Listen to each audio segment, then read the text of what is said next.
Welcome, everyone, to another episode of the Option Menu Crew podcast. This is episode 31. Your hosts today are myself, Ryan, and we've got Ed with us today. How you doing, Ed? I'm good. I'm good. I'm always happy to be here. How you been feeling about the series of platform discussion we've been doing so far? I mean, I feel like I always have something to contribute. I think about this stuff all the time, so it's always got something on my mind, and it's been fun to actually narrow it down and think about it from platform standpoint. Yeah, I really like getting in depth, and it's been nice to just focus on like the one platform and just kind of really drilled into what each one's been doing. And as our returning listeners will know, we're going to be continuing that series talking about the PC platform. And while that's much bigger in scope than Xbox, PlayStation, or Nintendo, that's kind of why we can do a whole episode on it. Is because there's a lot to talk about, and PC gaming has been growing in its visibility and its acceptance and mainstream popularity. And obviously, there was some big news recently with the Steam Deck, so that's going to play into a huge part of the conversation today. But before we get into the episode, I want to mention at the front, I've been bad about this, so I'm making up for lost time, is that the podcast is now available on other podcast platforms for downloading. So you can still get the episode on YouTube. It's still going to upload there like normal. So if you want to listen through YouTube, go right ahead. But we're also available on the following platforms, including Spotify, Anchor, Apple Podcasts, Breaker, Google Podcasts, Pocket Casts, and Radio Public. So feel free to download and listen wherever you like. And just we're happy that you're joining with us. So we hope you enjoy it, and we're gonna keep on going. So yeah, And if today. you do enjoy it, please leave us a positive review on Apple Podcasts. We'd love your support. Yep, we love likes, we love subscribes, we love comments, we love reviews. Leave us feedback. We were trying to improve slowly but surely, and we're always looking for new topic ideas. We got a big list, but we don't mind having different things or trying to be timely and figuring something out to go in depth on and new ideas. So thank you so much, everyone, for who's been listening now, and we hope to have a bunch of new listeners as time goes on. So getting into this, let's establish right away that for those who have been returning, you've probably gotten the feel for this. I'm the predominant PC gamer on the podcast, as well as playing like PlayStation and Nintendo and Xbox and more general experience.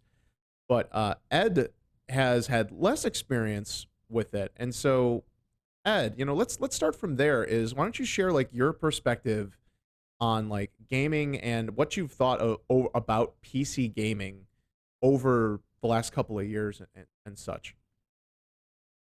So I have been a PC gamer in the past. I did build a PC when I was in college, and I used it for gaming in some capacity. Um, but I haven't really done that in a while. I've kind of been off of Windows. I use a Mac primarily now, at least for my personal computing, and I have mostly been a console gamer for the last 5 or so years. Um, and I guess part of that is I like the convenience of just starting up a console and not really thinking about managing the hardware or um but the other reason is that a lot of the games that I do like are exclusive to either PlayStation or Nintendo platforms. And that might not be the case in the future. And I think I mentioned on the Xbox episode that if everything were on PC, I'd probably be a PC gamer because I'm the kind of person who likes simplicity in my life where, I'd rather have one device that does everything than a bunch of little devices that are individual devices that only play part of the library that I'm interested in. So, um, I guess the primary reason for me is less of a technical and more of a software reason that software I want to play requires consoles to do that. And if that means that, the third party software that would also be on PC is still on the console, I might as well just stick with the console that I purchase. Um, and I'm not that concerned about performance as much as you are, Ryan. But I'm definitely looking forward to at least you know getting a taste of what you like with 60 frames per second or more once I get a next gen console. Because I don't I'm sure I haven't played that many games that guarantee that level of performance, and maybe after I do, I will begin to demand it more. So that's an interesting experiment. We'll have to come back to that when I am able to play more games with that level of performance. Yeah, it's definitely something you like get used to. Um, I wanted to ask because then I just realized I can share a little personal story, which is my transition into PC because I was very much a console gamer before and transitioned into PC in my college years. So Ed, do you recall like you said you actually kind of started as a PC gamer, or you did at least PC game a lot more before. Can you recall like that time that kind of like transitioned you from like playing on PC where you to like going to Mac and then going more to console? Do you remember any like specific games that really kind of started the shift? Was it like a really hard transition? Do you remember like a moment in that? Is there a story there? Well, I I did console gaming when I was young, middle Yeah. school, elementary school, high school, and then I built a PC in college because I was pursuing a computer engineering degree, so Hmm. it was something I started to be more interested in. Um, and I ended up I still liked console gaming. I had a PlayStation 3 at the time. And I later when the next following generation started, I got an Xbox One. So I used both of those. I used the Xbox. I also used my PS3 and my PC. Um, and really like for a few years after that, I really wasn't playing any games at all. I was doing other stuff with my life, and by the time I came back to it, my PC was pretty outdated, and I had the Xbox, and I was still kind of like not that into games, just kind of on and off. And um, I eventually ended up buying a PlayStation 4 on a Black Friday deal. I think it was 2018 because it was a Spider-Man bundle. And I found a lot of games on PlayStation that I really liked. And I don't know. Maybe some of the series that I likes will end up on PC. That's part of the thing. It's hard to say whether um, I what kind of platform I want to go with in the future because you don't really know where games are going to be released. But there was really no game in particular. It was just kind of you know circumstance and what I thought was most convenient at the time. Um, I'd say more recently is really when I would start thinking about what kind of platforms I want to play because now I have a better idea of what games I want to play. 3 years ago I wasn't really completing that many games. I think I had less insight into what my current tastes were. So it's I think it's easier to make those decisions when you have a little more knowledge of kind of games you like to play. Hmm. Yeah, and I think knowledge has a lot to do with it as well. And I realize like we're both kind of gaming enthusiasts, so we are kind of the niche inside we're the core niche of the hobby. Um, and I've thought a lot about this over the years because I remember my old arguments before about why not to do PC, and it echoes a lot of what you were saying. The convenience of it. I like the idea that it's just I turned it on, I played it, the game played the way it was supposed to. At least that's the way I thought, and you were fine. Everything was simplified, and why would you do that? And I remember being an argument for that one console future and saying like, hey, I mean, wouldn't it be great if just it was like this, like DVD players where you buy just a device and then all the software plays on it? Why doesn't it work this way?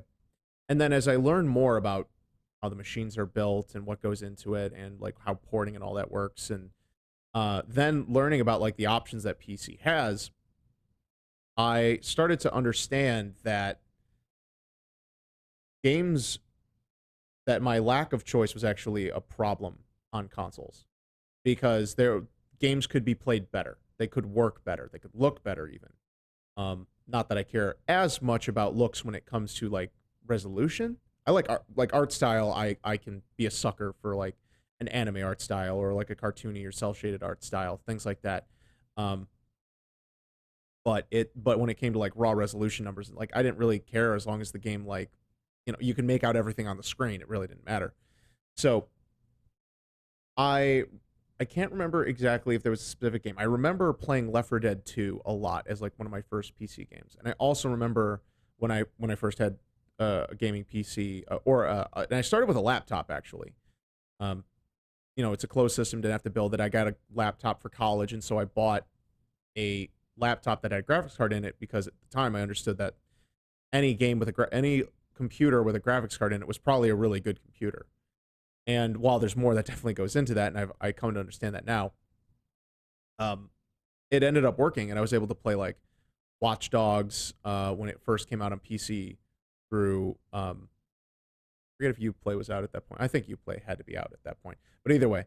So I remember playing those, and then eventually like I bought Borderlands 2 again, and I was trying to look through my Steam list to see what was like the first few games I bought. I'll have to double check that on the mobile app. I can't find it, but on the desktop. What's up? I would say I know what the first game I bought on Steam was. What was that? It was at it was actually I think that I this might have been the first PC game I bought was the Orange Box with Half-Life 2 Oh and yeah, yeah. Portal and I wasn't that like the early game that actually required you to get Steam? Like that was back in the day when like people didn't even know what Steam was and they bought and because I bought the physical copy from the store. So people were installing a disc and they're like, why do I have to download Steam? So I Yeah, guess I don't remember that. I remember the orange box being I loved Portal. Portal was great. I yeah, played Portal and Portal 2. Those are great. excellent But games, Portal 1 and yeah. Portal 2. Yeah, I don't remember if you had to install it on Steam. I do remember the orange box being for Xbox 360 and PS3, but I don't remember that aspect. And Portal 2 was sold separately. Portal 1 came with orange box. Um, Yeah, I got that later. yeah, I don't remember how that worked, but that would be interesting. Um, and obviously Steam's going to be a big part of the conversation today. So it was just to finish the point on like my transition into PC is as I learned more, and then eventually a friend who was more advanced helped me figure out um, how to build a PC, and he helped me build my first PC once I was ready for it. Helped me, taught me about doing some builds, and then eventually I had enough knowledge to be able to do my own build, and I upgraded it. Well, it wasn't a full fresh build, close to it, but I upgraded the PC. I did research. I figured out how to do all the parts, what information to look for, and I figured out enough to be able to set it up. And I think that's one of those. There's a lot of barriers for PC gaming to still overcome because it can still be very boutique in terms of what does it take to build a machine, because it's usually more cost effective to customize your own machine. You pay a premium for it to be pre-built, but there's a lot of extra knowledge that just the general audience of gamers doesn't want to deal with. Now it's getting more popular because of streamers, in my opinion. It seems like streamers have really raised the awareness of why PC gaming's good and demystified a lot of stuff or made it like, oh, if they can do it, I can do it. I feel like a lot of fence sitters have crossed over. Um, Not only that, but there's just a lot of stuff in gaming that's gotten easier. Like it's easier to emulate than ever. It's easy to get emulation games, um, browser gaming, free to play games. It's a lot of that stuff seems to just be drawing in people um, as the software has been changed. Although modern PC games still haven't really done much about the whole like adjusting settings for games. And that's something like I'm experienced, so I know what I'm going for. I want to get that 60 FPS. So I'll tweak my resolution. I'll make sure a game boots into full screen properly, and the first thing I do after I boot up a game is I go right to the settings, tweak things the way I'm used to, and then double check, make sure it works. Maybe reboot the game a couple times just to make sure it's running properly, and then get into the actual game. But that's just not how like a normal person would operate. They just want to boot it up, start playing, and expect it to work. And that's like what the console experience offers. Although they've taken from the PC games like the new performance modes in the new system, starting with last generation and continuing into this one. And they're offering some more options. So we've got like, the 4K 30 FPS modes that are like the fidelity or resolution modes. And you've got the performance mode, which targets 60 FPS and then does either dynamic resolution or a much lower resolution to hit that, and people get the choice. And then there's games like Spider-Man Miles Morales where they adjust they've added more modes, so they've got a compromising mode where they put in ray tracing with the frame rate mode, but like it does some, I think it does more dynamic resolution stuff to it, but it's like trying to figure out where that sweet spot is and what people are playing at and what people can what people appreciate. And so it's cool that there are some like limited options. Um and like I have Nvidia, my graphics card is an Nvidia. It's a 1080 Ti for those who understand what that is. So I don't have one of the newest ones. I have an older top tier card. Um so it can do, for if a game is well optimized, I can get away with 4K, but I typically run my games at 1440p, which is sharper than 1080.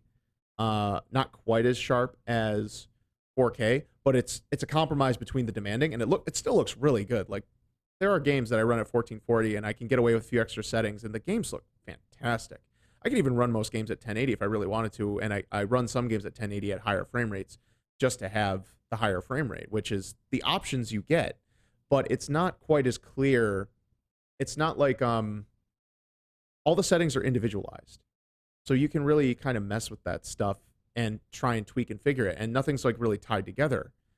I wonder, Ed, do you think like do you find the settings for PC like daunting? Do you think how would you envision or how would you envision the settings, or do you just really enjoy the console, just like the one or two specs?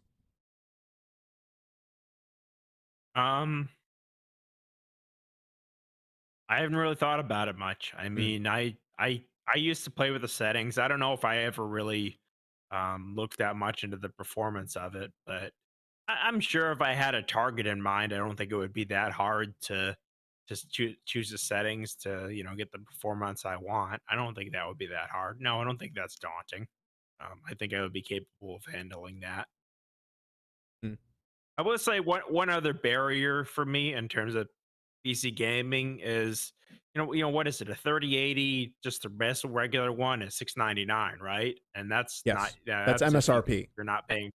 That's MSRP. Yeah, I'm saying that's not if you're, I don't want to spend that much on a console, let alone one component of my gaming experience. So, I guess that's part of it too. I think especially these new current gen consoles, I think they offer a lot of value for what you're paying for them.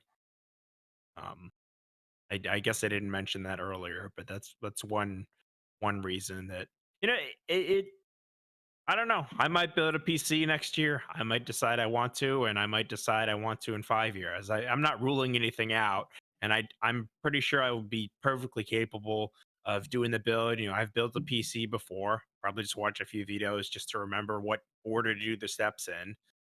It's putting if you can put IKEA furniture together, if you can put a Lego set together, I can do all those things. It's not that much harder to plug in and screw stuff in a PC. I don't think it's that hard, and I'm capable enough technology wise to figure out the settings and decide what monitor. I don't think it would be a problem. So no, I don't find that daunting. Okay. Yeah. You made a good point about like putting stuff together. I think putting furniture together, while intensive, is, I think that's a good analogy, but it's uh I think with computer components being so much smaller and so much less obvious what their tolerances are, like even though I've upgraded a PC like twice now, I've upgraded my own PC twice from the initial build. One time was swapping out a graphics card, which was, that's really plug and play. That's just like open it up, pop out the one component and unplug one wire, effectively one wire, and then plug the next thing in and replace the wire. That is probably the simplest part. But when I had to redo my motherboard with new RAM and a new CPU chip, trying to remember with anything else, that was a bit more daunting. And honestly, I don't know what the solution is with this. I'm not an engineer.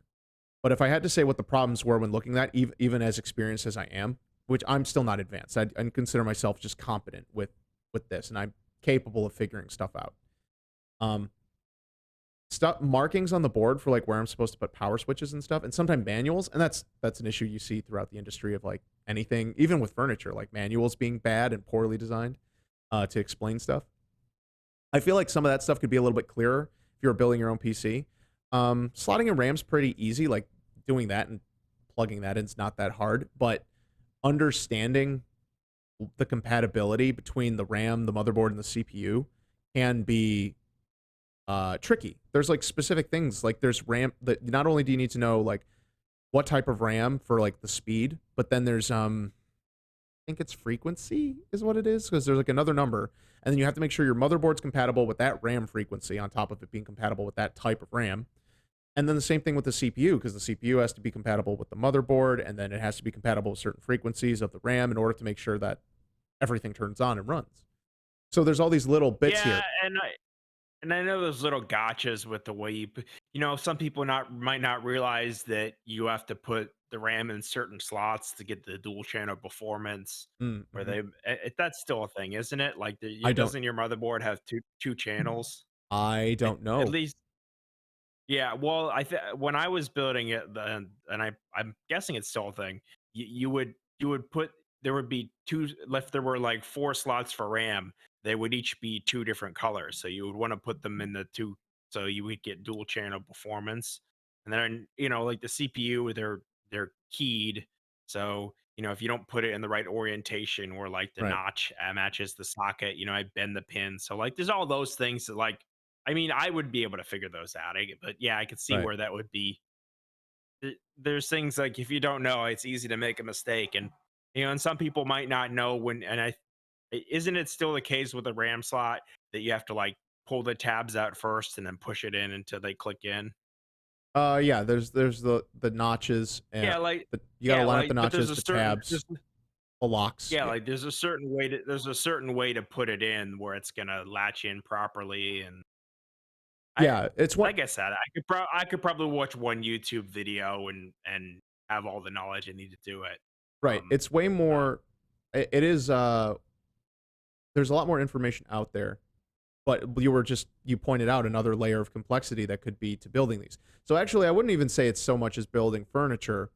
It's more like working on a car, or at least back in the old days. Like all the parts were pretty well defined, and you knew what, but there was all these little bits and bobs and stuff. Now cars are way more complicated, so I'm talking a little bit older, and I'm still not a car guy, but from what I understand from like cars, like there's the defined parts. They go in certain ways, and if you knew how a car worked, you could easily replace parts, or you knew how to make things fit and work and what you needed to do to maintain it.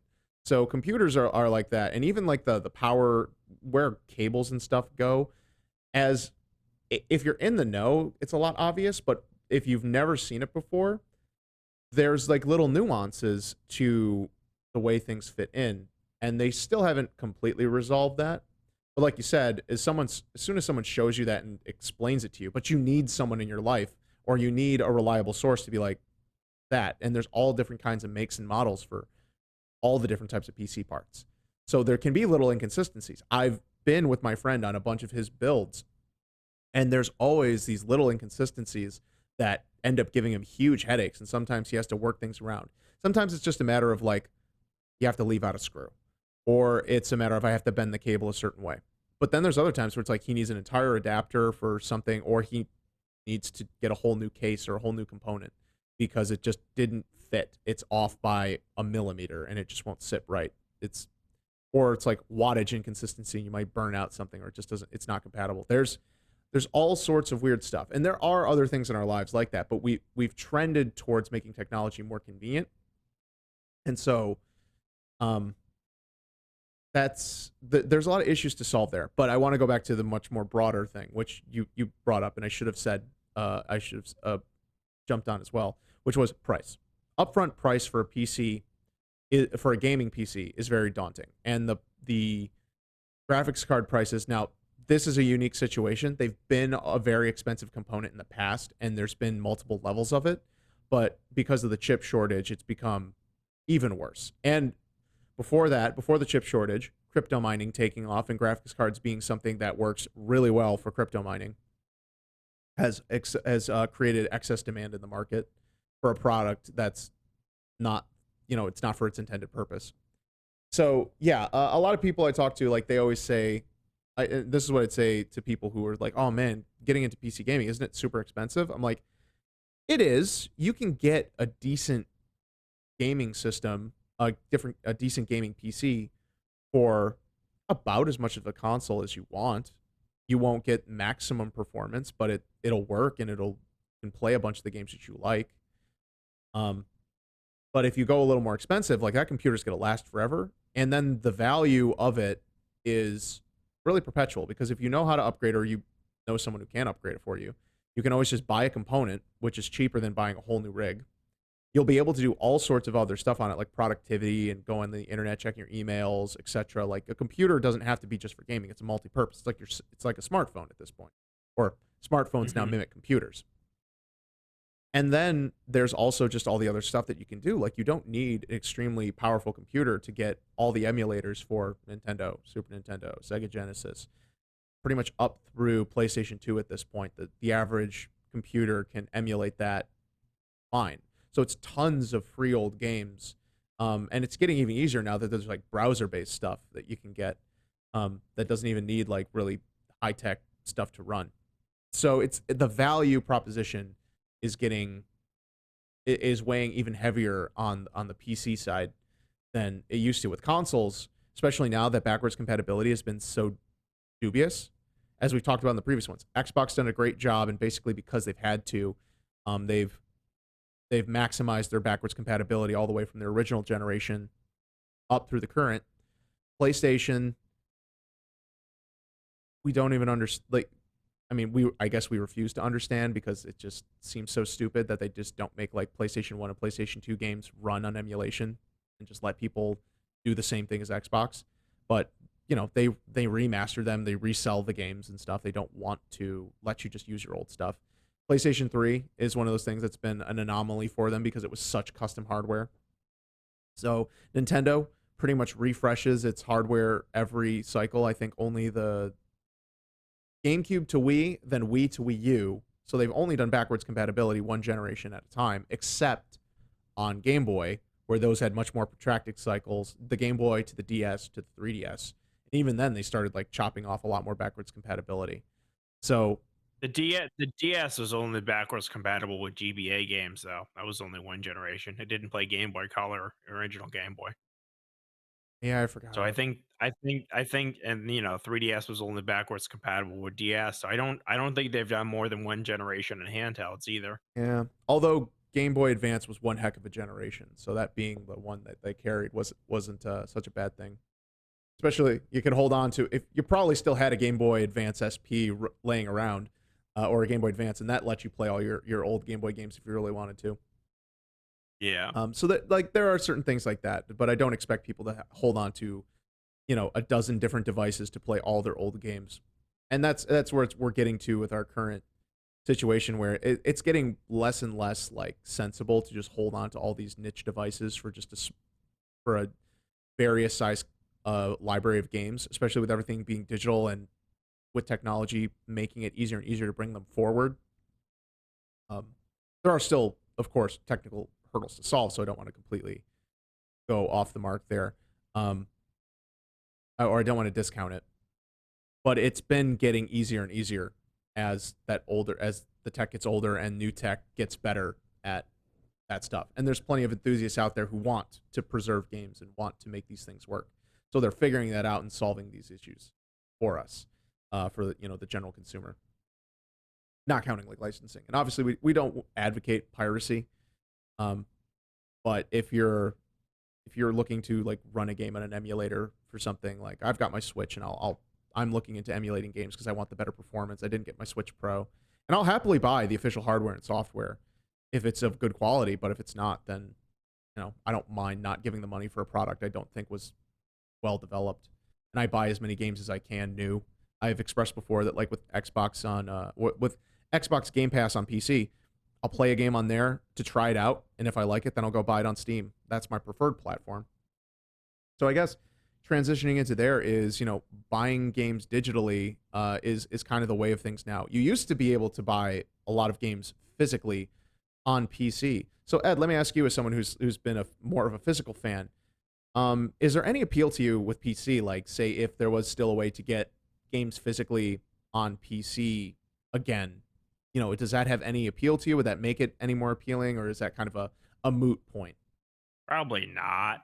I mean, Steam has such good sales. It's hard to really like. Part of the reason I like physical on console is a lot of times, since retailers eventually have to get rid of their stock to make room for new games, you can get good deals on clearance and late sales. So I kind of like that aspect of physical games.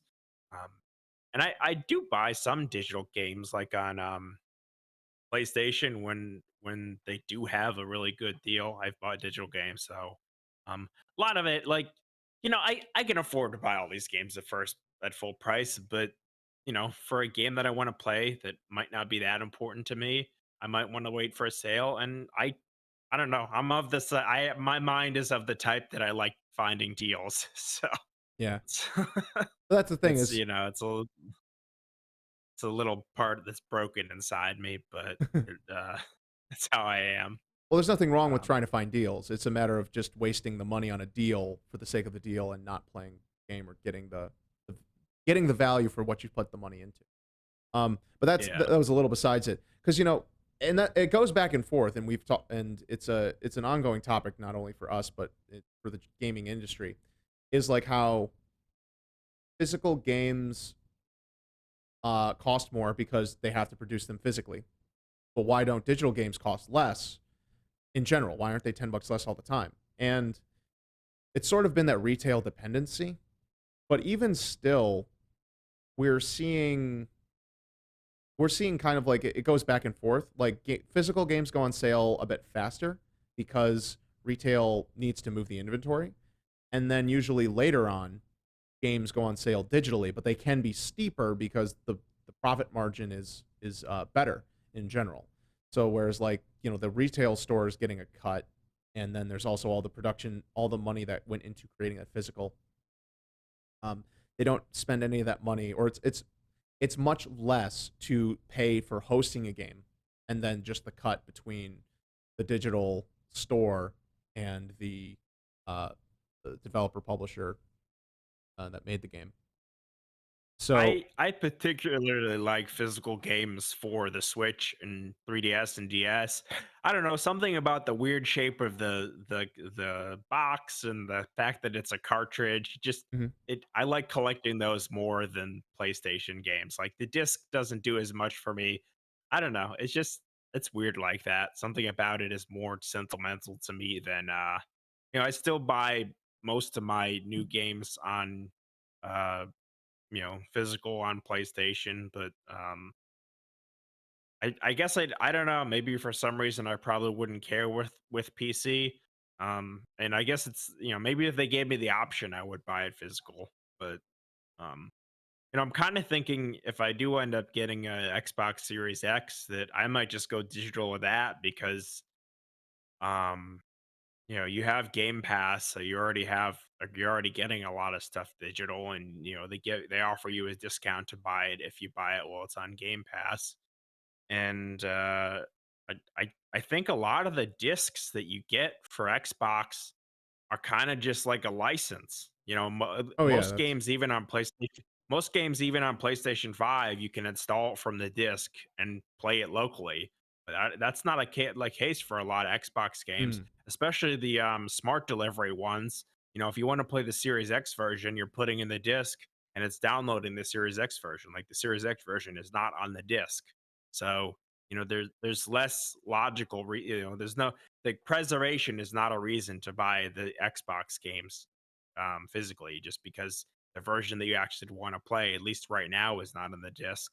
So yeah. There's been very I'm not saying it's rational. I'm not saying it's rational, but that's important to state, is whether or not your decision is to be made rational or just to appease your own personal tastes. And yeah. I'll try to be transparent with that as well. Um, I was thinking about it because like I was also very physical based as well. Like I used to, like before I had more financial stability, I was more price conscious, and I'm still price conscious, but I do it in a different way. That's why I do like the renting and stuff. So that way, I instead of wasting money on games that I may or may not like and may or may not finish, I can spend a couple bucks, try a thing, send it back, or not, fully invest into it. And that's ended up being much cheaper and much more fulfilling for me to try a bunch of stuff that I wasn't sure about, and that's GameFly, Game Pass. Um, and there is no used market really on the digital side. There isn't something than that other than these services like Xbox Game Pass that have come in, or they're trying to do that with cloud streaming. And I think, yeah, for cloud streaming, especially since it's not even accurate representation of the experience of the actual experience of playing the game or the intended experience of playing it, which is locally on your off your hard drive. It is convenient, but streaming just isn't quite at the spot yet where I think that you could be charging 10 to 20 bucks a month. It should be something like it should be much cheaper because it's just not that great. It's just not that great of an experience. It's not even that great of a demo. It's like if someone was trying to demo to you like a Lego build in front of you but behind glass from like 10 feet away.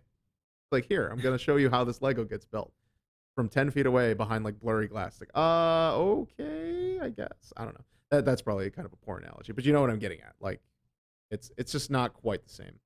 Um, Yeah, you're not getting the full experience yeah. But as I or the transition, best experience. yeah. I held out on digital for a while, but then it just made sense. I didn't do digital with 3DS because I didn't trust Nintendo's like redemption policy if I ever like lost my 3DS or had to re-download games for some reason. It just didn't it wasn't convenient. Then with Switch, they kind of fixed all that, and like I think there's infinite re-downloads, or at least like 10. And also it's a portable system, so instead of swapping carts, which I did a bunch for 3DS, so I was like I had like a dozen or so games on 3DS, and I'd swap through about 3 or 4 of them. So I decided with Switch, I'm just going all digital unless it's a really good deal or like a special edition, and even then, maybe I'll try and like find a game that like someone else is gonna buy and be like, I'm gonna buy this for this special edition. Do you want the game card? And then I'm gonna buy the digital version. I also went digital with PSP. That made a lot of sense, but I only bought like 3 games for PSP. I went digital for Vita, which Vita has its own issues as well. And then I started going digital with consoles with PS4 because of my experience with PC gaming. And then I just remember having this. Yeah, I remember that moment in my head where I was playing Watch Dogs on PC, and then and I just got my PS4, and I was switching. I had to switch discs. I forget what game I was playing, but I was like switching between a digital game and having to get up and put a disc back in my system or swap. And I'm just like, oh, really just like not getting off my couch to just double click on another game on my screen and my PC and start playing that. And I was like, all right, I'm just gonna try and not buy games I'm iffy on. I'm only gonna buy games I like, and I'll just buy those exclusively on my PS4, and went digital. And now I'm digital. I'm pretty much fully digital. Um, but I was thinking about PC, and this is what I was trying to get to was considering like USB drives have gotten really cheap. Like thumb drives. I'm surprised they don't do like some physical editions of that and like sell games on those so you could plug it in and install it. Before, we had multiple discs and Blu-rays and stuff, but things don't even have drives anymore. So like why not just put things on USBs? They seem cheap enough, so why not put a few games on why don't they do limited releases like that for PC games? But I guess it's the same thing like we were talking about before we even got on the episode, was like piracy and things like that is way more common on PC. So people will try to get around it. So I guess if one person had that key and then cracked it, they'd easily be able to distribute it. So if it's through official digital distribution, then it's way less likely to be pirated. I still think it Yeah. would be a neat novelty though.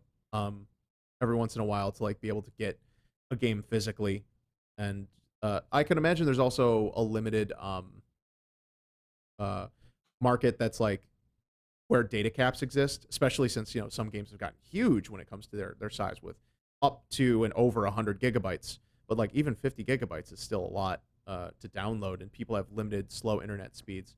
So I imagine it'd be way easier to get like a USB drive, plug it in, and upload it. But that's not even counting whether or not people have the hardware to run things. And I think that's a whole other thing. Is Speaking back to the old point, people don't even know if their PC is going to be capable of running a video game. Even though there's information like minimum specs, people don't even know how to read minimum specs and what that really means. Um, but yeah, a PC also has some great benefits. You get, like I said, the sales are getting better. So it's if you're willing to wait, you can get a game on sale. Some places even offer pre-sales of games. You can use any controller pretty much on a computer. Before it used to be very limited. It was mainly mouse and keyboard, but now you can use pretty much any controller. Windows supports drivers for multiple types of controllers, not just Xbox, but also PlayStation. And then Steam has built into their interface a much better configuration system for rebinding any keys you want. And you can use Xbox, you can use Nintendo, you can use PlayStation, you can use third-party controllers. All those options are wide open for the most part. Yeah, I remember trying to use like a PS3 controller when I was on PC, and it was just a pain to get anything to work with it. I think I had to use some software that would make it Yeah, look like an Xbox 360 controller because most games only supported an Xbox 360 controller. right. And This would like make it look like one to the PC.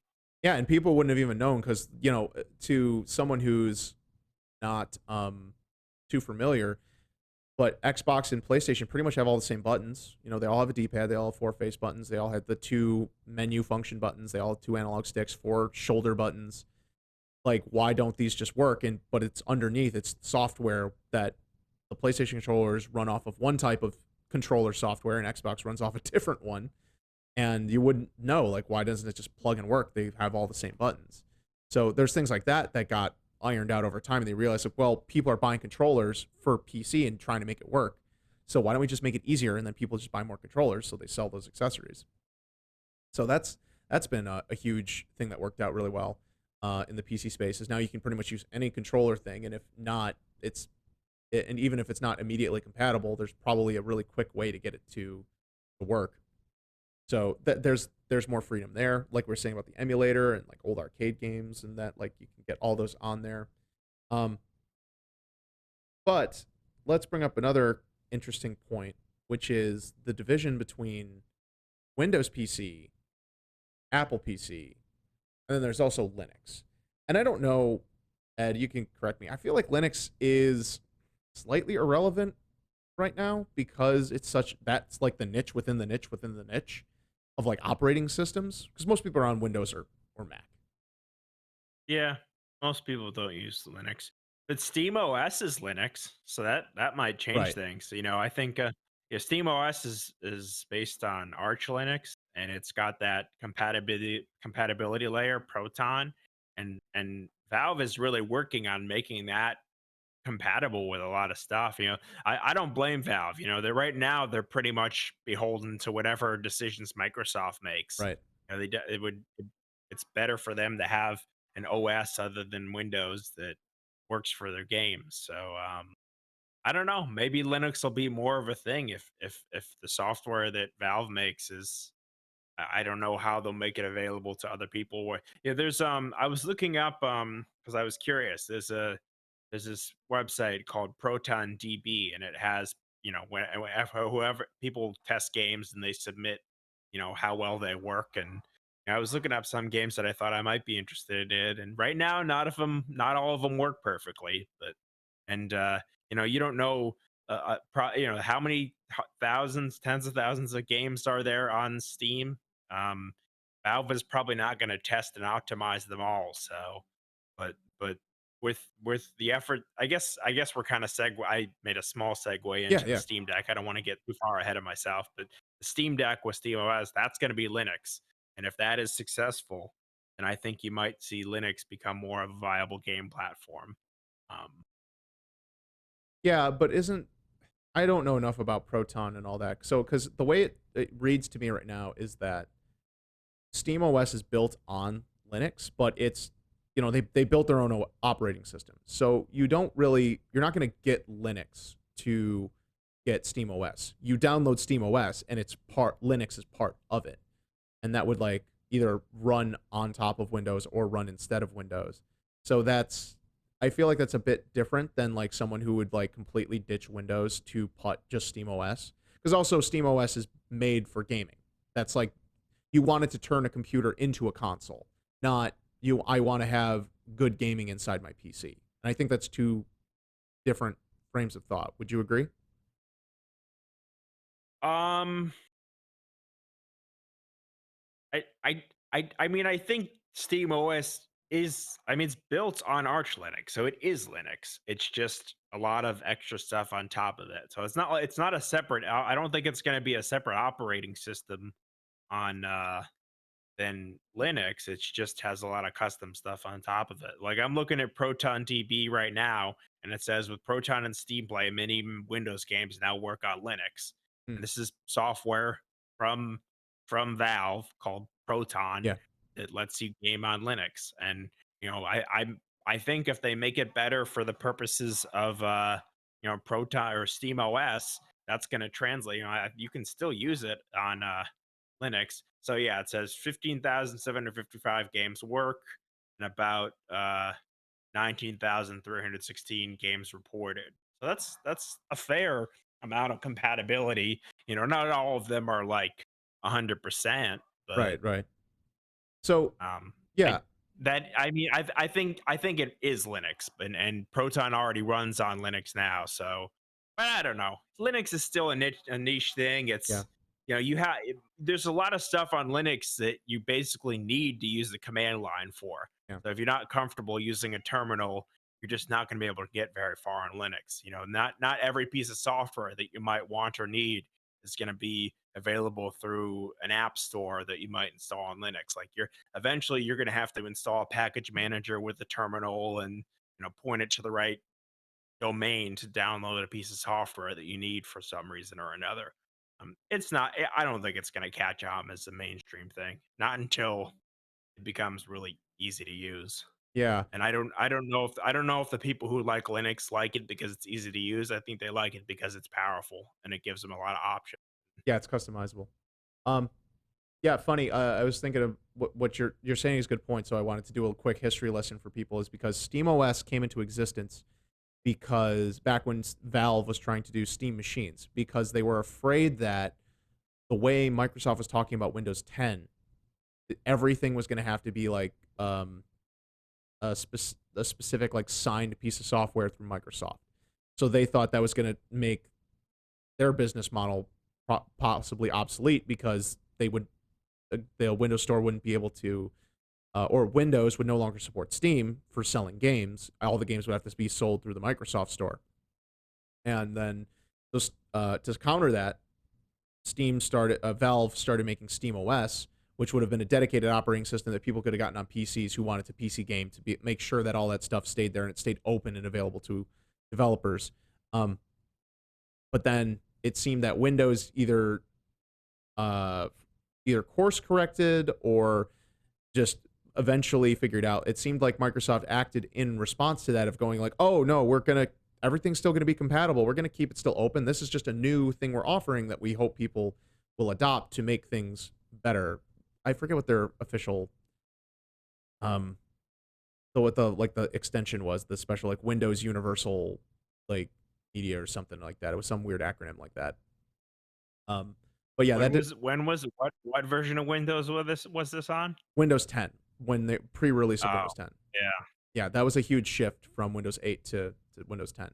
So that's when when SteamOS came into fruition. And now SteamOS for Steam Deck is like an evolved version of that. And because Microsoft didn't end up like requiring every bit of software, they're just like, well, if you want to be on the Windows Store, you have to do it this way. But you don't. If you want to still be on Windows, you could still be on Windows because they realized like if they tried to pull like an Apple and close everything in, there'd be less reason for people to use Windows as much, and they'd start migrating to other places.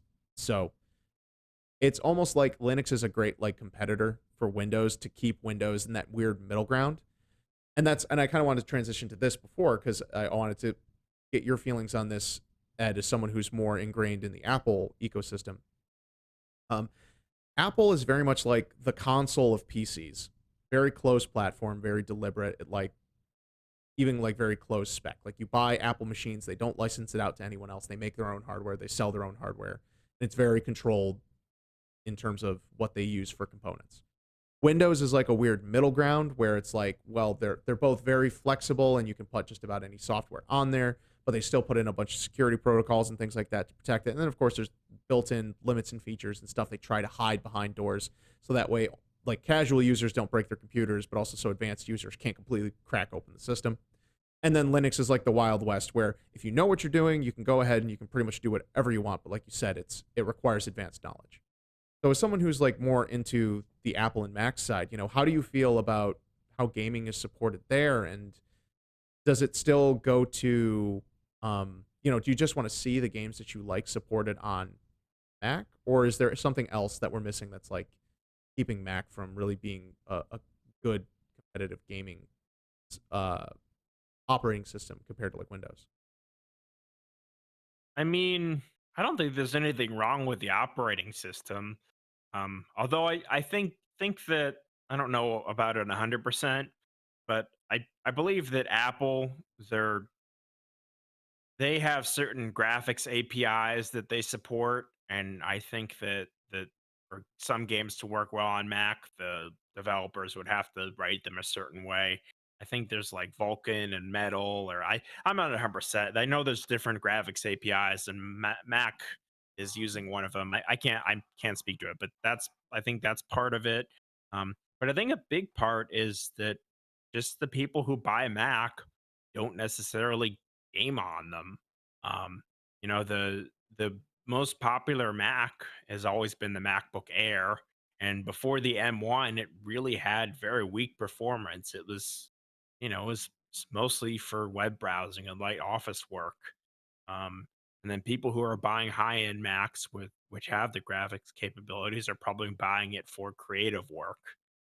So I don't, I think it's kind of a chicken and egg thing, but with the new ARM uh, chips, the Apple Silicon that they're shipping the new Macs with, even the integrated graphics on those is fairly capable. I mean, it's nothing mind blowing, but to me that means that even the base model, the MacBook Air that you could buy, is capable of some level of gaming. So, maybe that would open up the market where if, the floor of performance on Macs going forward is a little higher. Um, Apple's never made it a big priority to make their Macs gaming friendly. Um, and they're big about breaking compatibility with older systems. There were games that ran on Mac, but then in one of the versions of the OS, they took out 32-bit app support. So Mm, now only 64-bit applications run. So I have some games on Steam that would run on Mac, but they won't run on the newer versions of the OS just because they're 32-bit applications and they just won't run anymore. wow. Um, some of them have been updated, but most of them have not been. Portal used to run on the Mac. I can't play that anymore because it doesn't Oh, work on the geez. most recent version. Yeah. So Valve didn't update Portal, which I guess I don't blame them. What's the point? Um, and I don't know. I like what they're doing with Apple Arcade at least. I think there's some good stuff on there, and maybe more people will want to play. Maybe that will drive more of a market for more. I don't want to say real games, but I mean real games as opposed to mobile games. Yeah. Um, I don't know. I don't. Part of it is hardware. I think some of the popular Mac hardware is pretty weak. And part of it is just I don't think the people who buy Mac are interested in using them for gaming, but um Do you think it could also maybe be if there were more games on there, more people would want to play games and more people would buy the hardware for it. I really think it is kind of a chicken and an egg thing. hmm, yeah. So my next question was just going to be, do you think it is chicken and egg that if Apple actually made like a gaming centric SKU of the Mac lines, do you think that maybe that would cause people to shift over? Or I wonder, because I've heard this before, is that like you said, like their Mac has its specific programming you need to do for it. So you'd have to officially port the game. I'm not sure how easy it is to port from a Windows version to an Apple version. I've honestly never heard much about it, but I know it requires port work. So I wonder if it is just difficult enough, but if Mac, well, I don't know what Apple would have to do to make a push on that. Clearly, gaming is still a part of its business model. They bring up new games and they sign like an exclusive deal here or there all the time with the in terms of iOS. It's always on the presentations whenever they do the new iPhones or iPads. So um, I wonder how they see it because and then they have Apple Arcade, which they started for a subscription service. So I wonder if it really is just kind of like a background thing. They're like, we're happy to get money from it, but it's not our goal is to push GPU or graphics processing. And they're kind of like that's where I say like the comparison is there with like Nintendo. They're not interested in raising the ceiling.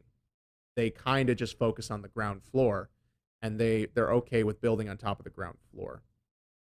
So, Ed, let me ask you directly: if let's say Apple announced in like the next 2 years or something, they're like, "Hey, we're putting out the Apple G Max Mac, and it's going to be like it's a super powered Mac computer that it just has a really powerful GPU in it that would be like in line with one of the new um, graphics cards that would come out. Do you feel like you would aim for that in order to take advantage of like it being gaming plus all your productivity? Because also like productivity software, like certain like 3D rendering software and stuff like that especially for like animation studios, like um, they benefit from having GPUs in them. Do you feel like you would go for that skew as like a gamer, or do you think you'd still go for something price modest and stick to consoles? Probably stick to consoles. I mean, maybe if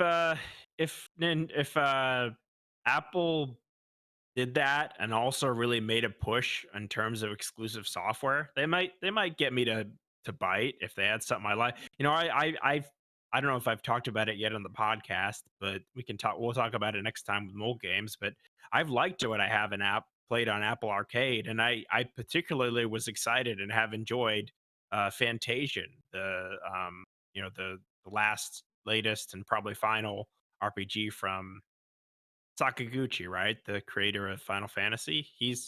That one, the second part just came out. I'm excited to play it. Yeah, So, let me look up the name of the actual um, studio. Mistwalker. It's Mistwalker. Mistwalker. Yeah. That's probably his final game. But if they had compelling software, which I think they would have to do that. I think they would really have to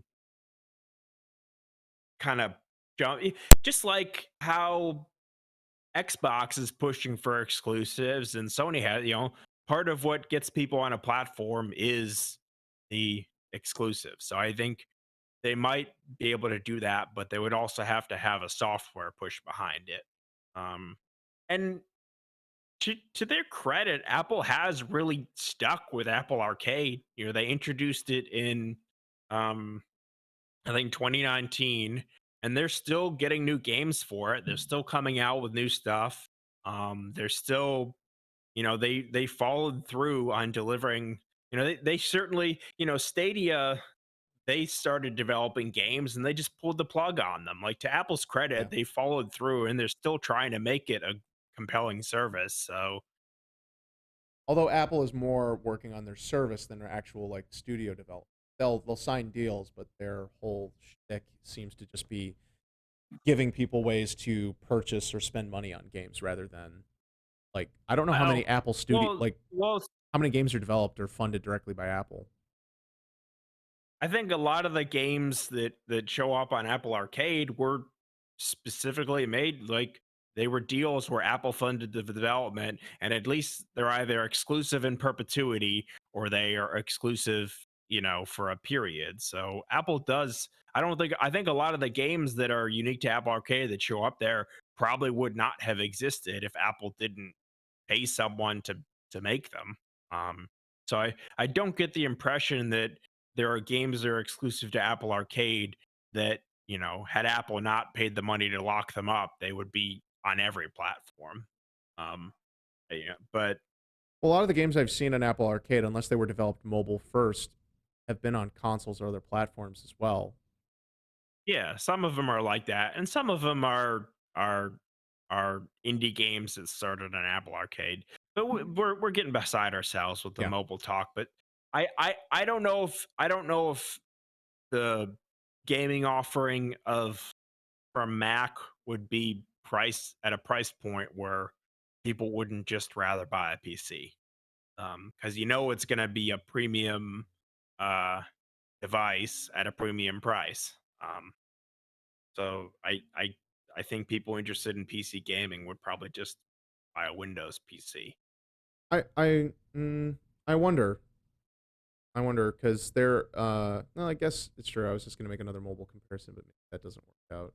But I wanted to say like people still spend absorbent amounts of money on iPhones, despite the fact that you could get Android phones that are better. But Android is the leading brand and market, but it's probably not all the high end phones. It's all the cheap phones that sell, and that's why Android's so prolific in the mobile space. Um, so yeah, But I do think that if they continue their push with Apple Silicon and start making their own chips with their own GPUs, they they could offer a lot of performance for the price. Like I really think that the MacBook Air and the Mac Mini, the M1, they're they're they have very strong performance in terms of for the price you pay. They're a great value. So, maybe the way they're vertically integrating all their new hardware and software means that they could offer more compelling gaming hardware with in a different way than they do on PC, mhm. you know. Eh, Maybe more in a Nintendo way cuz Nintendo does their own thing with their hardware, but you know. Yeah. Yeah, if there were a more gaming focused option and the software was there, maybe the next time I bought my Mac, I would upgrade to that option And if I I bought a new one. Yeah, and I think it's clear because I feel like my line of questioning has been a little skewed. And I do want to say there, I don't think there's anything wrong with having multiple platforms and playing with exclusives. It's obviously great when games are cross-platform and are on everything, and you've got cross-play and stuff like that. So there's nothing wrong with owning like if you have a PC and then having consoles, etc. and stuff. It's just a matter of like I guess with Ed when I'm trying to approach questioning you specifically and to audience members out there is I think having a PC, if you're a gamer, having a PC as one of your options is a huge value add. So I'm curious about like what it takes to get someone to also jump on board with that, which financial stability aside, like I get that cuz like if you don't have the money, that's clear, but you can always save up if you want to, and if it's not ever a financial priority for gaming, then that's fine too. Like it's not part of the conversation then. Um that's where I'm saying like for someone who's like enthusiast level that's like loves games but is so console focused, it's like what's that barrier of entry? And I think you've made it clear it's pretty much just the library. So for me, like, I don't mind I play my third party games for the most part on PC, with rare exception on either the consoles based on uh good segue here. I have bought a few games or at least rented some on PlayStation or I'm buying PlayStation versions of games because I don't want to get them on Epic Game Store. Because for those who have not heard me talk about it before, Epic Game Store uh, is a poor competitor to Steam. Their service is weak. It's very anti-consumer. It's extremely buggy. They've ironed out some of the bugs, but there was still some really bad stuff. And considering Epic has a ton of money and has been able to go could have worked off of the Steam template. Their their launch of Epic Game Store is way too soon. They put out a busted product, and while they have been just trying to give away games for free, I wouldn't trust my information on there. I don't want my credit card attached to that, and I hope I don't because I downloaded it way before the game. I had downloaded the Epic Store once before to claim a free copy of the one Metroidvania style game that they put out in like PlayStation 3, Shadow Complex. That's it. There was like a free copy. I'm like, oh, okay. All I have to do is install and I can claim that. Fine, I'll do that. I don't think I had to connect a credit card to that, but I should probably double check and see. I don't even want to log in because I'm afraid they'll try and use my information then. But Epic Game Store is just a poor competitor, and I've said this all the time. I don't. I think there should be more competition for Steam, but there shouldn't be bad competition for Steam. Like the Epic is not a good competitor. Epic is just being a sleazeball. They're buying exclusivity deals and paying for that. Their store's bad. It's a bad thing. It's like if you had to wade through a swamp to go buy something. It's like, sure, it's cheaper, but you have to risk getting malaria to get your game. So that's where I hate. That's why I hate on Epic Game Store. I want them to be better. If they were better, I have no problem. I am not one of those people that worries about having multiple launchers. I'm completely fine with that. I want crossplay between all the launchers. I think it's dumb when they don't have crossplay between the different versions or whatever. But that's not my issue. My issue is strictly the quality of the storefront. And even if there are free games, I just don't want to give Epic any money until they get their stuff together, because they clearly have the resources to do it. They can pay talent to fix it up. What do you feel is missing? What's a feature from Steam that you want in Epic Game Store? They don't have they don't have universal reviews for the games. I mean, the biggest They don't have, you mean user reviews? yeah, they don't What do you allow mean user reviews on there, and I believe it's developer toggleable, so that it's not just a standing thing. I don't think they have like Oh, yeah, so you dedicated mean by forums. universal. Yeah. I don't believe they have standing call it. I don't think they have standing forums on there. Or the forums suck if they did have forums. There isn't a cart for shopping. I haven't really been using the game store, so that's where it's just like it there. But there's been there's been weird compatibility issues. Hang on, I think it was, what was it? Oh, sometimes they've put games on sale without checking with developers for doing stuff like that. There's all sorts. If I pulled up the list, we could do an entire episode on what's wrong with Epic Game Store and what they fixed. There's plenty of articles. I'm forgetting a bunch of stuff, and I realize I'm representing myself bad, but the information's out there. You guys can see what is, and I'll give them, like I said, some stuff has been fixed, so it's not as bad. But my principal thing is paying for exclusivity sucks on the PC, like that. And these are for third-party games. It's terrible. I won't do that. Yeah, well, it sucks on console too. I don't like that Sony paid for exclusivity for the Final Fantasies. That I hate sucks. it too. I think that's dumb. I and presumably, I also um the Persona game. I'd be interested in the next Persona game. And that, I don't know if Sony, we don't know if they paid for exclusivity. We don't know if what exclusivity Nintendo paid for to Atlas for Shin Megami Tensei 5. I mean, some of these deals, like, I wonder if they are paid for. You just don't know. I mean, for Final Fantasy, since it's been stated that it's a temporary exclusivity, and the Yeah. same for a few other of those Bethesda games like Deathloop and Ghostwire Tokyo. But some of these games, like, they never leave the platform. You got to think they must have some exclusivity there, especially with particularly the Atlas games. Like, Sega wants them to be ported, but maybe there's some contract. But you know examples aside, I don't think I don't think paid exclusivity for a third party game is ever a good thing. No, it's not good. It's not really good for the company, other than like for Epic Game Store. One last thing is that when they pay for the exclusivity, it's usually like 6 to 12 months. I think a year is more common now. So the way things have panned out over the last since Epic Game Store's release is that a lot of people aren't adapting the Epic Game Store, and so what happens is it's basically a free check for the developers. Epic pays out multi-million to get their exclusivity deal. It relaunches on Epic. It might be one of their free games, so it's free for a little while, and then people collect. The developers collect a certain number of sales from people who are willing to spend money on the Epic Game Store. They wait the year, comes out on Steam, and then sales skyrocket from everyone on Steam who is going to buy it. And sometimes it's a more complete version.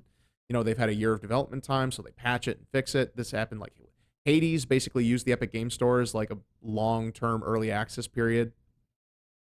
Control went through, it was an Epic Game Store exclusive, and then the Control Ultimate Edition came out on Steam. It was a much better version of the game. It was slightly more optimized on top of just all the new features and stuff that they put in the game in terms of how it ran.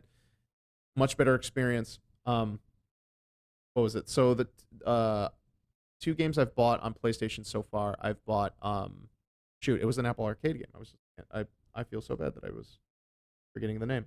On PlayStation? the Pathless. I bought the Pathless on Oh yeah, PS5 yeah. instead of EGS, and I'm going to buy Neo: The World Ends with You on PlayStation 4 because it's currently on EGS. Oh, Yeah. Kingdom Hearts. I've refused to buy the PC version on EGS. I'm gonna wait for that to come to Steam, and then I'll buy it there. And also, I almost feel bad because I like.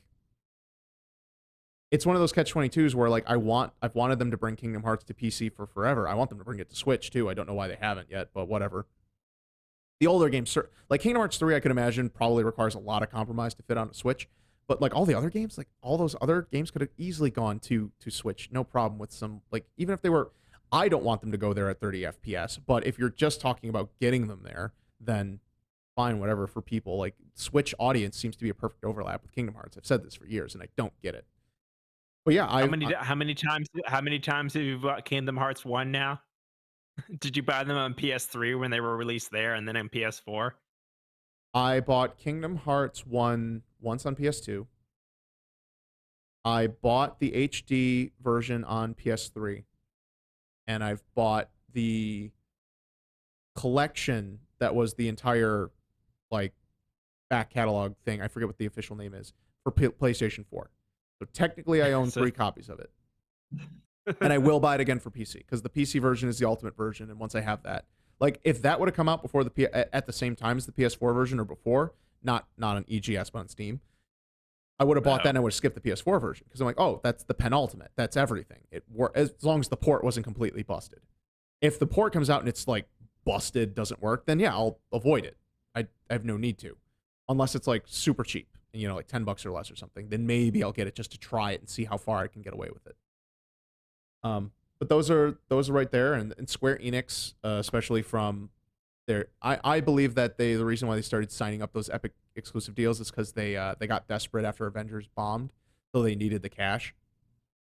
But it could be either or. Also wanted to note on your examples, like I agree with you. We don't know what the deals are like. I have a sneaking suspicion that because of the Japanese business sector and Japanese gaming industry, especially being so insular, that it may not even be deals. For all we know, like it's just because PlayStation is the dominant platform in Japan outside of Nintendo, and they've had good reputations in the past. They're like, yeah, we're just gonna develop exclusively for PlayStation. Why would we even bother with anything else? There's like, it's not even a money deal. It's just goodwill and just business sense, like, or not business sense, but like, um, business relations. Like, yeah, like we work with Sony and PlayStation because nobody cares about anything else, and the Switch is a little too weak for us, so we're not gonna develop on it. Or someday we'll do it. PlayStation first, and then years later, whenever we figure out what Nintendo's doing, we'll put it there. yeah, and the Switch U. Yeah, right. So I'd say that's a possibility there. And as like Kingdom Hearts specifically, like that bounced between Sony and Nintendo. Like they put the top tier games on um PlayStation, and then they put some of the secondary tiers on Nintendo because it like they put it on the handhelds, which always upset me. And I think, oh, I forget where I heard this, but there was a PlayStation commentator who was talking about, came out about or got some details that they think it had to do with the Final Fantasy deal. That like Square Enix did have some sort of deal with Sony about mainline Final Fantasy games for their consoles, and that's why it was such a big problem for them to ever bring them to other Nintendo platforms like GameCube era. And that's why like Final Fantasy Crystal Chronicles had to be developed as a completely like non-main game because, and I'm paraphrasing, so I'm not saying like necessarily like Final Fantasy Crystal Chronicles was supposed to be like Final Fantasy 12 or something like that and it got changed. I'm saying in order to bring the Final Fantasy brand to Nintendo, they had to develop an entirely new like side IP in order to not violate a Sony deal. And I don't even know if that's actually a real deal or if that's like a handshake agreement where they're just like, like It wasn't a technical issue with the size of the GameCube discs, or like some games on GameCube had to be multiple discs, just like some games on 360 were like 3 or 4 discs, just because of all the audio and video in them. yeah. Oh, no, from my understanding that's not it. It was just IP deals Hmm. because they would have Yeah, I never heard about that. just like how the old thing would have been. Final Fantasy VII was going to be an N64 title until uh I guess I forget what happened, but I think it was yeah, the cartridge thing. Nintendo backed out of doing the cartridge stuff, or backed out of doing the disc stuff, so they ended up being like, we can't really fit it without paying tons of money for the cartridge. So yeah, it's stuff like that. Some of that is technical and cost related. But with the disc and stuff, they could have totally discs are way cheaper to produce, so they totally could have done multi-disc games. And GameCube had a ton of like 2 disc games. I'm not sure if anything went above 2 discs, but they could have done more. They could have done it. Like GameCube's hardware was strong enough, so they maybe the games would have been a bit smaller. But like I played Tales of Symphonia on GameCube, and that's equivalent to like a Final Fantasy sized game. Like Final Fantasy X was the big PS2 game. They could have easily done that on GameCube if they really wanted to. Maybe it would have been like 3 discs, but it would have like size wise just means print a few more discs. Technical wise, it was totally would have run. Yeah, I think you also had the thing where like Sony with the PlayStation 2 made like a weird architecture that was hard to develop. I thought I heard that, they almost made their consoles hard to develop for just to discourage ports, because if you're optimizing it for the PlayStation 2 and it's so different from the other consoles, that makes it hard to do multi-platform. But I don't know how much truth there is into that. I hear you. Sony definitely did not want their exclusives, I third party or first party, to show on other console. For our audience, I just did a huge eye roll, not because of uh I didn't believe Ed. I believe Ed, and I think that that's possibly true. And that's just one of those things where it's like these companies are so short-sighted. It's so dumb, like doing that. And Sony's kind of grown out of some of it. Like luckily they're using like Mark Cerny with PlayStation 4 at least got them to start doing less proprietary stuff, which has served them well. But it's just that whole anti-competitive thing is so dumb. Like, Sony's good about having studios and making good exclusive games for their platform to justify buying it, which is a point I wanted to quickly touch on because we're getting close to our end here. Um, is that Sony is now starting to bring first-party games to PC. They brought Horizon Zero Dawn to it, and then they brought Days Gone. The one investor slide showed the logo for Uncharted 4, so that's all there.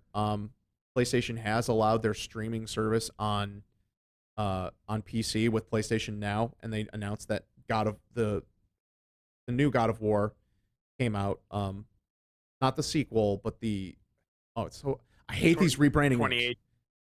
28 2018, God of War 2018. Yes, God of War 2018. Thank you, Ed. Is on the streaming platform, and it's just like, why bother? Like, like we said, streaming's just not where it needs to be. Like that's not a legitimate way of playing those games. Or really getting the intended experience. It just seems so whatever. Just do a launcher and let us download the game, Sony. Come on, just get over it. You'll make more money off of people who are never going to buy a PlayStation 5 to begin with. Just do it. I don't even care if they bring me personally. I'm sure there's a lot of people who will want to get on my case for saying this, but like I don't even care if it was like a console spec game and they brought it to PC and they didn't have the graphics options other than performance and the things like they do on the console. I don't even care if it gets it there faster. If that's what they have to do just to do it, like do it. Just put the games on PC. It would be great. I would love to not have to buy other consoles to play all the games I like. I think Nintendo Switch is a unique use case, and we have completely like not really talked about the deck at this point, and I meant to tie that into the Apple conversation. So Ed, We talked about Steam OS, but we can talk more about the Steam Deck. right? Because the deck is a form factor meets function. Is that what we're calling it now? The deck? The deck? I think so. Steam Deck. So I thought it was called the Steam Deck. I but, guess. I mean, people Hmm. call the Xbox 360 the 360. Yeah, I can go with the deck. Yeah. So, Ed, from your perspective, what was your reaction to the Steam Deck announcement, and what does that mean to you, especially you being also a Switch fan? It seems pretty cool. I still have my reservations about it, but it definitely seems like, I've there have been those handheld PCs in the past for Windows, but this one, in terms of price for performance, just blows them out of the water. Like it's not even close. I get what were the other ones? There was like the GPD Win, there was the Ion Neo, which was more recent. Yeah, there's a And I whole think they're bunch of coming like up with a yeah. there's a whole bunch of indie like style devices like that. There really isn't. Dell is the only one who concepted a version of that, and Razer, the device name is. Let me look it up. Razer did have that like Switch style thing before they partnered with Nintendo, where they had tablet with a controller on the Razer. The Razer Edge was the Windows gaming tablet that they made. Um, so yeah, those are the only like big name ones that have come out. And now there's a bunch of like smaller developers bringing them out, and it seems like the Steam Deck's probably going to kickstart a huge trend of this stuff on those. I wouldn't be surprised if, and I doubt Apple would, but I wouldn't be surprised if they did a much more gaming focused skew at some point. Um, I could see Amazon or Google coming up with something specifically for that as well. They've got the Chromebook line, so doing like a G Chrome or some sort of gaming branded thing, I wouldn't be surprised there. Um, but yeah, so or Dell finally finishing it and doing that, or someone was telling me like I think Asus might have like a project under wraps or something like that, and might do that. So or Razer might revisit that concept as well, and they like license with Steam, do those, or license with Windows. I'm not sure. Um, who knows? There was a recent news article that Phil Spencer got sent a Steam Deck, and of course he would. I'm sure they're looking into making sure Xbox Game Pass works well on Proton, so that way people can use it there. Yeah, does that being a portable gaming focused form factor, does that have any more appeal to you, Ed, or is it still like the gaming library is not there, so that style of device doesn't register? I thought it looked really cool at first, but kind of the more I think about it is like I mean it's going to be limited by the fact that it's portable. The battery life is going to be short. It's only going to have the 720p screen, and um I don't know if it makes sense like as your only PC device. I feel like it makes a lot of sense if you have like a PC library that you play your games on Steam on your it's the portable part of the Switch, but I feel like it makes more sense as a complementary device. I don't know if it makes a whole lot of sense as your only PC device, but I bet a lot of people might buy it for that. So I really don't blame my Switch portable that much. I haven't played it at all much lately. Only when we've played Mario Golf. That's really about it. Been it recently, but I don't know. Uh, it it's a cool device. It looks heavy though. One thing I don't like about the Switch is my arms get tired of moving You it, and that thing is probably like twice as heavy at least. So I don't know if it's going to be comfortable to use for long periods, don't hold but it like maybe it resting is. on a desk or table, or like on your Well, lap. sometimes I hold it in my lap, but it, the ergonomics aren't there. But maybe this will be more ergonomic. I don't You know. you like holding it up like by your face. Well, sometimes I might hold it while I'm sitting in a chair and I put it in my lap, or if especially if I'm lying down, and having it resting and pushing on my elbows makes my, it makes when we have something resting like that, it puts pressure on the nerve in your elbow and your Yeah, hands go numb. So yeah. I imagine that's even worse on the Steam Deck because it looks really heavy.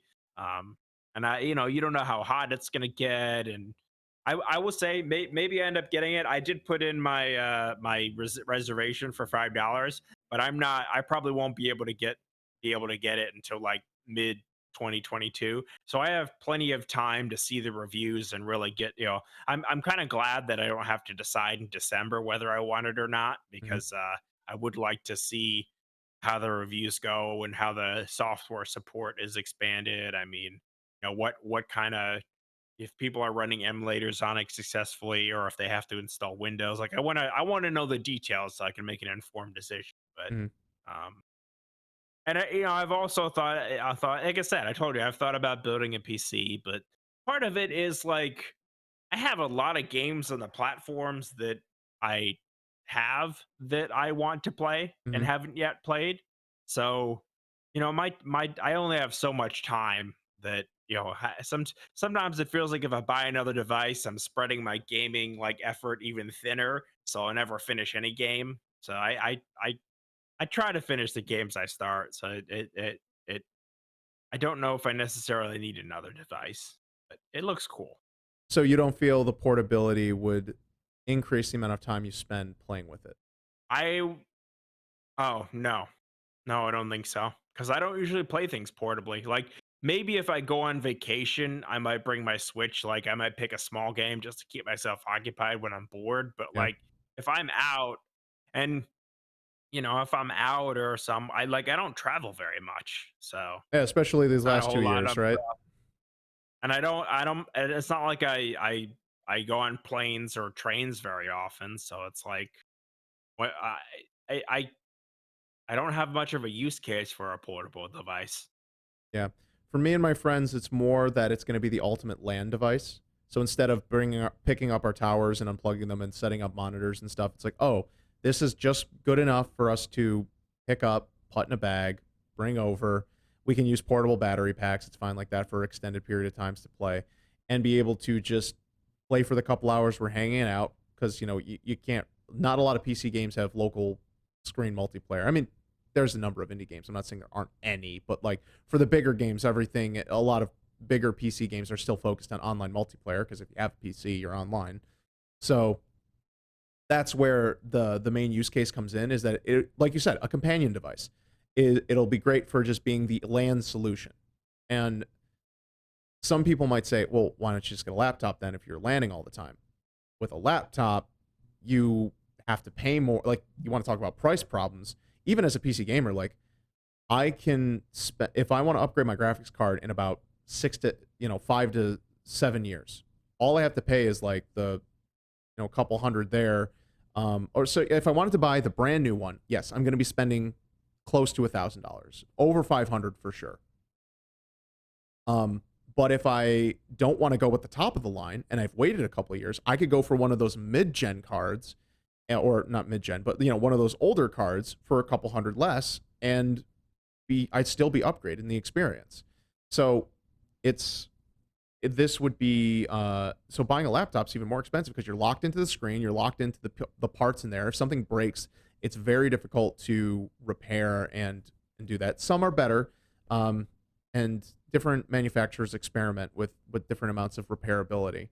You're locked into the keyboard. It's not always a full keyboard, which is difficult to do, and you're paying like 2 grand for a laptop that's properly spec'd, rather than you know 500 or more less for your tower. And with the tower, Yeah, that's one of the things I was thinking about the Steam Deck is it's the hardware is only going to last so long. You can't upgrade it. Like eventually it's just going to become a device that sits in your closet until the battery degrades and swells up and you have to recycle it or throw it away. I mean, hopefully the battery I'm being a little hyperbolic, but it has a limited shelf life because you're not able to upgrade it. you're right. It still has a limited shelf life, but if it takes off, there's a chance. Like Valve's not going anywhere. They have Steam, and Steam is still successful, so they're gonna have the money to do this.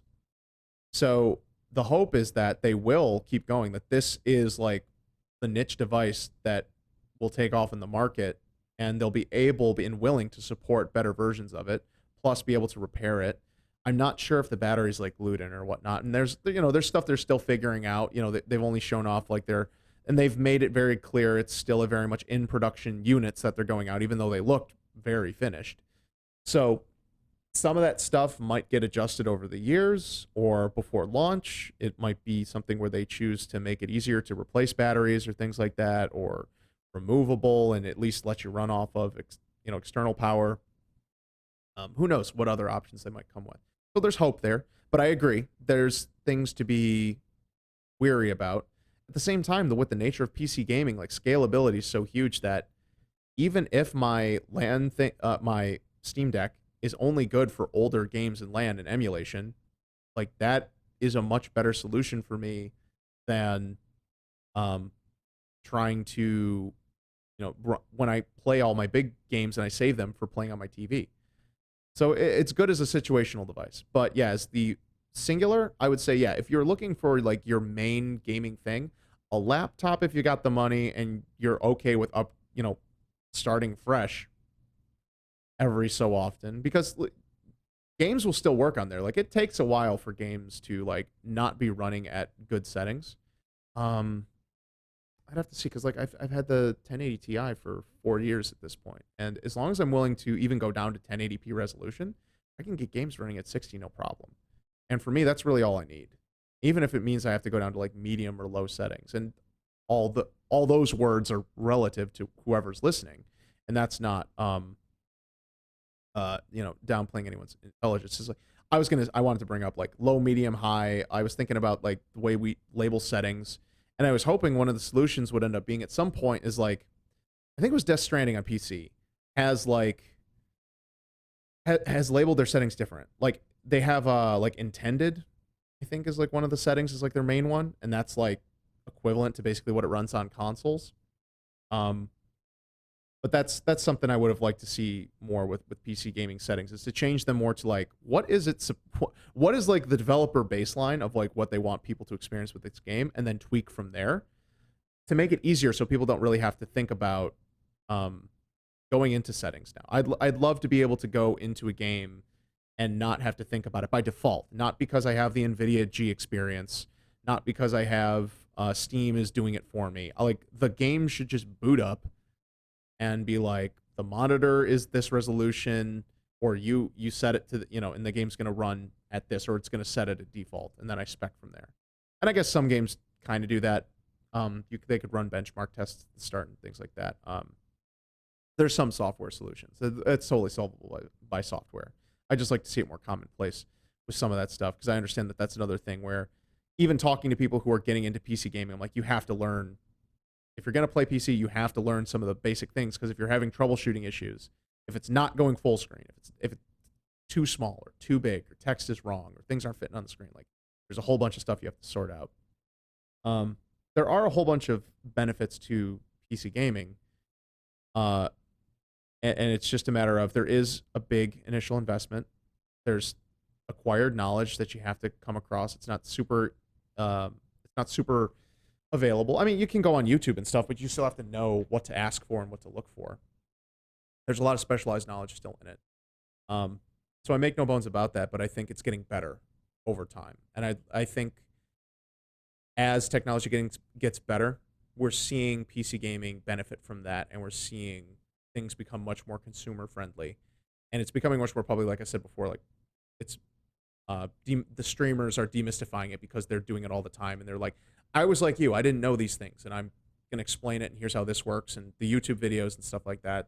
All these people coming from those perspectives, and it's just getting better. Right now, the shortage obviously made it difficult, and I think more compelling, dedicated form factors like even tablets or laptops or the Steam Decks, that's gonna make PC gaming far more approachable to people. There's a whole bunch of other issues that could still be worked out over time. Yeah, that's about it. I for right now. I mean, there's going to be other stuff we'll talk about with PC gaming. But yeah, Ed, did you have any closing thoughts on the topic today? Um, just like with every platform, mobile, the consoles, PC, I think it's all about the games. Like if it's it if the software is on a platform and you want to play it, then I think you're gonna have to get the platform, and that's what it really comes down to for me. Um, and I guess secondary for a lot of people, or primary depending on who you ask, is performance, and that's the big draw of PC. But for me, it's all about does can I play the games I want on this platform, and if I need a new platform to play a game I want to play, then I'm gonna get it. You know what? One more question on that because I just realized the way you phrased that I thought was interesting. Um, and the way we talk when we're not on the podcast about that because I talk about the games I'm getting on PC, you talk about the games you're getting on console and stuff like that. So let me ask, when you say that, you mean the new games you want to play? Because if we're talking about old games, and we've had this discussion, I've said that to you, a bunch of times. Emulation's really great. There's no reason not to really have a PC. You were interested in the Playdate. You were interested in what were some of those other like dedicated devices that you've been interested in the past? Oh, I thought the Analog Pocket looked pretty Yeah. cool. When when is that gonna ship? Jeez, that the pre-order for that was last August. Yeah. It's supposed to be shipping in October. That's insane. Over a year. So, to clarify, like directly, it's about you're more interested in playing newer games. And so PC doesn't always get the newer games that you want, or you can at least get them on console. The overlap is higher on console for the new games you want to play. You're not so much worried about, or you're not so much concerned about going back and Well, having a sustained actually, library. I would say older games could be a reason to get PC because a lot of games that are older might have PC ports where that's the best way to play them. Or, certain things you might want to emulate, a powerful PC is the best way to emulate it. So, like, no, I think older games can be a reason to get like, there's some games that I might want to play that are on PS2 where, the best way to emulate those is on a PC. Or the only And, place to and get I, them that, still. yeah, well, unless you buy a PS2 or a backwards compatible PS3 and track down the disc. So, But even then, there's um, disk rot, the lasers breaking, like the hardware fails eventually. Yeah, all this yeah, stuff is yeah, time is marching yeah. on, and eventually that is catching up with game preservation as well. But for me, part of the reason I want a PC is for older games and for some games that are older and may, good old games. GOG. How do people say it? GOG, or did they say GOG, or I don't know. Yeah, they say GOG. both. You can say GOG, you can say Okay. GOG, good old games. Yeah. That CD Yeah, Projekt's so gaming so store, they DRM are free. they are preserving old PC games, and someone might have never played a game from 20 years ago and then want to play it, and Yeah. you pretty much need a PC to play it. So, Yep. um, and part of the reason I might get a Series X is because of the backwards compatibility that they support. Like there are some games on 360 that I might want to play. But that's a pretty easy and way to play them. Plus, you get the benefit of the upscaling and better performance. So, like old games can be a reason to buy a system if backwards compatibility is well supported. Yeah. And that's part of the things that appeals to me both about the PC and the Xbox. PlayStation does not though. But if you didn't have a PS4, like PS4 games would be a good reason to get a PS5. Yeah. And once again, reiterating, I'm not trying to say you need to be exclusively a PC gamer. And I'm using the royal you, not just not just at you, Ed. Is that for anyone who's really interested in gaming, and it depends on what kind of games, because there, like you were saying, there's also holdouts of things that are still locked to console. Like sports games don't really come to PC, at least not yet. Hopefully in the future that will all get worked out and they'll put them there too. Um, but the but yeah, there's if you're an enthusiast about games, it really doesn't make sense to not have a PC for some of the benefits and options that you have there. And that's more of what it is. It's not so much like if you just said like, I just only want to play my Ratchet and Clank games. I really don't care. I'm like, oh, okay, yeah. I'm not gonna bug you about a PC, but it's all the other third party stuff that where I go like, it's gonna run better here. Play. You can also do all this stuff. You like some of the older things. It's way easier to just have these things and available, um, in perpetuity on a PC. Um, and I guess I did want to talk about one last thing. This is just a pet peeve of mine. So, audience, I'm just sounding off on this. Is one of the other great things that's been a huge thing with PC gaming is that with the adoption of HDMI, so it's way easier to plug uh, a PC into a TV. I just want to put it out there that if anyone says as a detriment of for PC gaming, like, oh, I don't want to play at a desk, I don't want to play with mouse and keyboard. Guess what? You don't have to. I'm sitting right now in my living room with my fully capable PC. It's a smaller form factor tower. It's not huge, but it will fit one of the bigger graphics card. I don't have a bigger graphics card right now, but it can fit that. It fits in my TV stand. Looks fine. It's a nice matte black. Ed, you've seen it. You don't think it? Yeah, I like it. I like what you have, and actually, if I built one, I might actually even ask you what case you have because I'm definitely into the small form factor. Yeah. I don't like things that take up a lot. You know, I don't like the PS5 is this big, bulky, weird shape. Mhm. I like things that look good and look inconspicuous and don't take up a lot of space. And you're telling me that I can get that with a PC. So you're right. That shouldn't be a barrier to it, but it is a mental block for some people. Now, granted, there are a lot of PC towers pre-made that are big and bulky and meant to be light and color up, and they're putting meant to be around a desk, but you totally don't have to. You can fit those around your entertainment center. It's not that difficult, and it's very easy and cheap to get wireless mice and PC for that, and having that work on a TV. You don't have to have the computer locked to an office. It doesn't have to be locked to a small monitor at a desk. You can totally get on a couch and do that. And now there's wireless adapters, everything's Bluetooth. You can wire that, you can Bluetooth to your computer as long as you get a computer with Bluetooth for controllers. Controller support is far more prevalent, like I said, than it was before. So you people just got to give up the excuse that, oh, I don't PC game because I don't want to game at a desk. You don't need to be at a desk, dude.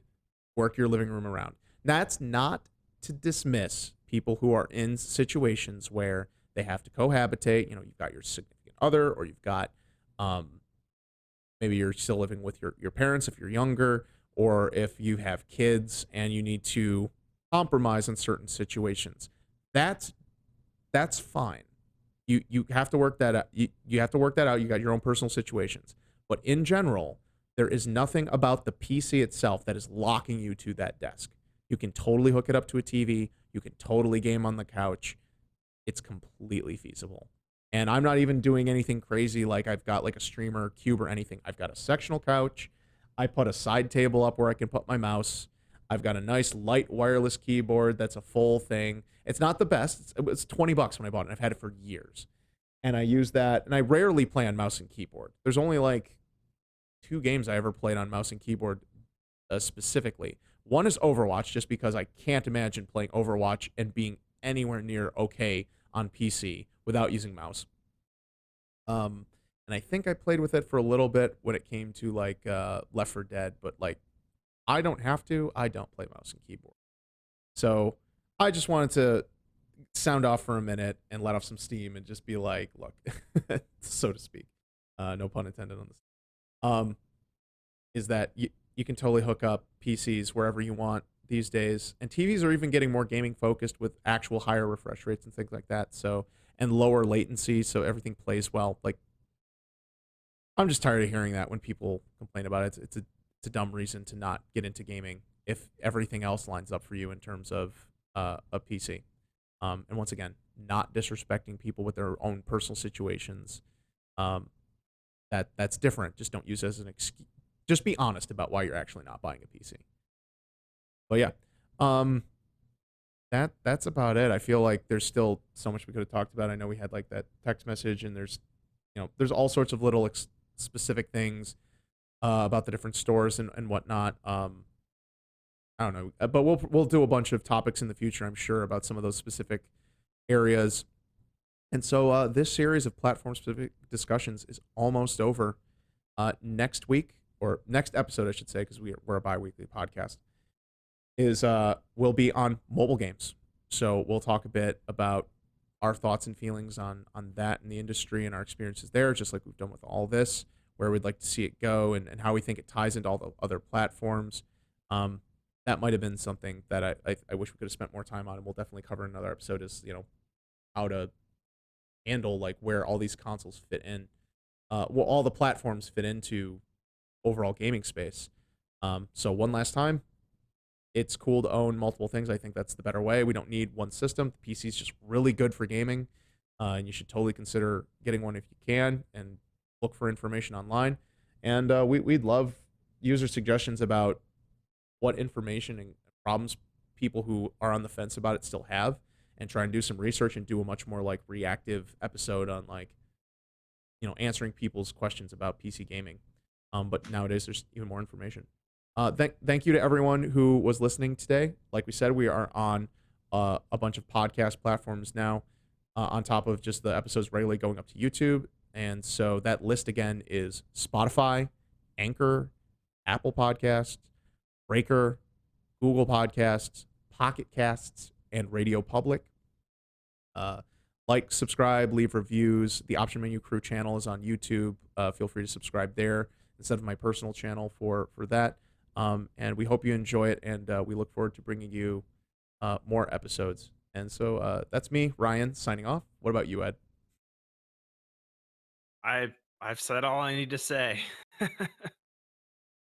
Alrighty. And I guess I'm signing off too.